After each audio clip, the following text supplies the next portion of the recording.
એટલે ગમે એટલા પ્રયત્ન કરીને આપણે સંપત્તિ મેળવી, પણ જ્યાં સુધી સત્સંગ નથી ત્યાં સુધી એ બધું વ્યર્થ છે. સમજી ગયા? એટલા માટે આપણે પ્રયત્ન કરીને પણ ભક્તિ અને સત્સંગથી આપણે આપણું હૃદય ભરવું. હવે એ ક્યારે સત્સંગ અને ભક્તિ ક્યારે આવે? તો એના માટેથી 3 ઉપાયો બતાવ્યા. એક તો સત્પુરુષોનો સમાગમ. શું? સત્પુરુષો એટલે સંતોનો સમાગમ. બીજા નંબરમાં સત્શાસ્ત્રોનું વાંચન, અને ત્રીજા નંબરમાં આત્મ અવલોકન. આ 3 વસ્તુ જો કરવામાં આવે તો એનામાં સત્સંગ અને ભક્તિ આવે. જો મોબાઈલ વાપરવાની બધાને ટેવ હોય, ખબર ને, સવારે ઉઠે ત્યાંથી સાંજે હુએ ત્યાં સુધી બધા વાપરે ને, તો એની જેમ આપણે ટેવ પાડી તો પડી નહીં ટેવ. જન્મ્યા ત્યારે કોઈ મોબાઈલ સાથે નતા આવ્યા હતા, અને ગેઢા હતા એને તો કાંઈ યુવાનીમાં નતા, તો ઘડપણમાં દીધા તોય આવડી ગયા ને એવા આવડી ગયા ને એવી ટેવ પડી, મુકાતા નથી વહેલા. તો ટેવ પાડો તો પડે ને, નથી પડતી. તો જેવી મનુષ્ય ટેવ પાડે એવી પડે. તો આપણે સત્શાસ્ત્રનું વાંચન, અધ્યયન, શ્રવણ કરવાની ટેવ પાડીએ તો એવી પણ ટેવ પડે. તો એવો થોડોક અભ્યાસ રાખો કે આપણે સત્શાસ્ત્રનું વાંચન કરી.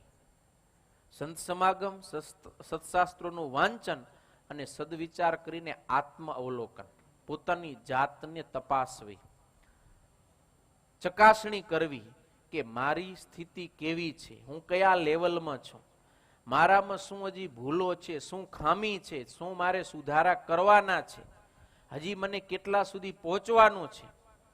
એ આપણે સતત તપાસ કરતા રહેવું જોઈએ. આ 3 વાતનો જેને આગ્રહ હોય એના જીવનમાં ભક્તિ અને સત્સંગ આવે. અને જ્યાં સુધી આપણે પણ એવા ઉચ્ચ કોટીના ભક્તિ ભાવથી આપણું હૃદય જ્યાં સુધી રંગાય નહીં ને, ત્યાં સુધી આપણામાં ગમે એટલી બુદ્ધિ હોય, ગમે એટલી આપણી પાસે સંપત્તિ હોય, ગમે એટલી શક્તિ કે વિદ્વતા કે આવડત હોય, પણ ભગવાનની ભક્તિથી જ્યાં સુધી આપણું હૃદય ભીંજાય નહીં ત્યાં સુધી સમજી લેજો કે એ બધું નકામું છે, વ્યર્થ છે. શ્રીજી મહારાજે શિક્ષાપત્રીમાં શું કહ્યું? ભગવાનની ભક્તિ અને સત્સંગ આ 2 વિના વિદ્વાન હોય તો પણ અધોગતિને પામે છે. એટલે આ 2 ખાસ અગત્યના જરૂરી છે. ગમે એટલી આપણામાં આવડત હોય, વિદ્વતા હોય, કળા હોય, શક્તિ, સામર્થ્ય કે સંપત્તિ હોય, પણ ભગવાનની ભક્તિથી આપણું હૃદય ભરેલું હોવું જોઈએ.